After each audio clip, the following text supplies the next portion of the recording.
Zee 24 तास एक पाऊल पुढे। फक्त मतदान न केल्याची शिक्षा किती मोठी असू शकते हे विचारा दत्तात्रय कदम यांना। सोलापूर जिल्ह्यातल्या लोंढेवाडीमध्ये ग्रामपंचायतीत त्यांनी सरपंचाच्या मर्जीनुसार मत न टाकल्यानं दत्तात्रय यांना थेट ग्रामरोजगार सेवक पदावरून कमी करण्यात आलं। 3 वर्ष काम करूनही त्याचा मोबदलाही त्यांना मिळाला नाही। पुढची 3 वर्ष तक्रारी करण्यात आणि नोकरी का गेली याची कारणं माहीत करण्यातच गेली। अखेर झी हेल्पलाईनकडे त्यांनी दाद मागितली। एखाद्यानं विरोधात मतदान केलं तर त्याचा त्याला कसा फटका बसू शकतो याचं उत्तम उदाहरण सोलापूर जिल्ह्यातल्या माढा तालुक्यात समोर आलंय। लोंढेवाडीचे हे आहेत दत्तात्रय कदम। दत्तात्रय ग्रामरोजगार सेवक म्हणून ग्रामसभेत काम करत होते। 2008 साली त्यांची या पदी नियुक्ती झाली होती। या पदावर नेमणूक झाल्यापासून पुढची 3 वर्ष दत्तात्रय यांना विना मोबदला काम करावं लागलं। ग्रामसेवक असो किंवा मग गट विकास अधिकारी, त्यांच्याकडून आलेल्या प्रत्येक सूचनेचं तंतोतंत पालन करण्याचं काम दत्तात्रय करत होते। प्रत्येक बैठकीला हजर राहणं तर नित्यनेमाच झालं होतं। ट्रेनिंग असलं की मग तर जायलाच हवं। पण एवढं करूनही दत्तात्रय यांच्या हाती काहीच लागलं नाही। 3 वर्ष प्रत्येक काम न थकता न कंटाळता करूनही मेहनताना काही मिळाला नाही। 3 वर्ष काम झाल्यावर जेव्हा या कामाचा मोबदला मिळवायची वेळ आली त्याच वेळी दत्तात्रय यांना कामावरून कमी करण्यात आलं। आपल्याला कामावरून का कमी केलं? आपली चूक काय?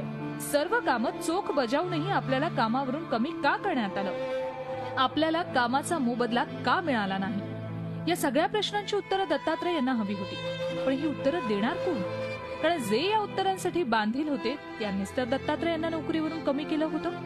ग्रामपंचायतीच्या गावातल्या वैयक्तिक ह्याच्यातनं झालं मत, फक्त तू मत आम्हाला केलं नाही ह्या विषयावरही असा माझा एक मानस आहे। रोजगार हमी योजनेचं काम सुरू झालं की ग्रामरोजगार सेवकाला मोबदला मिळतो।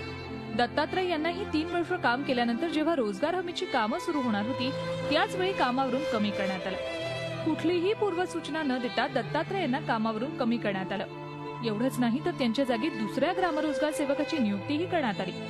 ग्रामपंचायतीनं या नव्या ग्रामरोजगार सेवकाकडून काम करून घ्यायला सुरुवात केली। दत्तात्रय यांनी आपल्याला सेवेतून का कमी करण्यात आलं याचं उत्तर ग्रामसेवकाकडे मागितलं। वारंवार याबाबत ग्रामसेवकाकडे तक्रारी केल्या, तक्रार अर्ज दिले, पण दत्तात्रय यांना काहीच उत्तर मिळत नव्हतं। ज्यावेळेस काम चालू झालं जॉब कार्ड फॉर्म भरणे, मजुराचं जॉब कार्ड तयार करणे, फोटो काढण्याच्या कामाला मदत केली। पुन्हा कुठं कुरवाडीला मिटिंग, माड्याला मिटिंग असेल कुठं तर त्या मिटिंगला उपस्थित राहिलो होतो। काय सुद्धा मिळालं नाही, पण सो खर्चानं सगळं। त्यानंतर दत्तात्रय यांनी सरपंचांना भेटण्याचा निर्णय घेतला। त्यांना याबाबत विचारणा केली। त्यावेळी सरपंचांकडून जे उत्तर मिळालं ते आश्चर्यकारकच होतं। मतदान न केल्यानं दत्तात्रय यांना नोकरीवरून काढल्याचं उत्तर या सरपंचांनी दिलं होतं। आपल्याला कामावरून का कमी केलं याचं उत्तर तर आता दत्तात्रय यांना मिळालंच होतं। त्यामुळे त्यांनी याबाबत तक्रार केली। पण गेली 3 वर्ष दत्तात्रय फक्त तक्रारीच करतायत। कुणीही त्यांना न्याय द्यायला तयार नाही। आता झी हेल्पलाईन शिवाय पर्याय नाही हे लक्षात येताच दत्तात्रय यांनी झी हेल्पलाईनकडे धाव घेतली। आपली तक्रार हेल्पलाईनच्या टीमला सांगितली। हेल्पलाईनच्या टीमनं याबाबत गटविकास अधिकाऱ्यांची भेट घेतली। हेल्पलाईनच्या टीमनं या प्रकरणी लक्ष घातलंय म्हटल्यावर आता या प्रकरणाची वासलात लावण्याशिवाय दुसरा मार्ग नसल्याचं गटविकास अधिकाऱ्यांच्या लक्षात आलं होतं। अखेर त्यांनी या प्रकरणी चौकशीचे आदेश दिले। श्री कदम यांच्या तक्रारीबाबत नव्याने आम्ही विस्तार अधिकारी पंचायत यांना सूचना देऊन याबाबत अधिकृत चौकशी करू आणि त्यानंतर कदम यांच्या नेमणुकीबाबत आपण चौकशी करून नंतर निर्णय घ्यायला भाग पाडू। आता लवकरात लवकर या प्रकरणाची चौकशी होणार आहे। दत्तात्रय यांना तर न्याय मिळेलच, पण हेल्पलाईनची टीम त्यांच्या पाठीशी उभी आहे, कारण सवाल त्यांच्या हक्काचा आहे। सोलापूरहून संजय पवारसह bureau report, Zee media, Mumbai. Zee 24 तास एक पाऊल पुढे।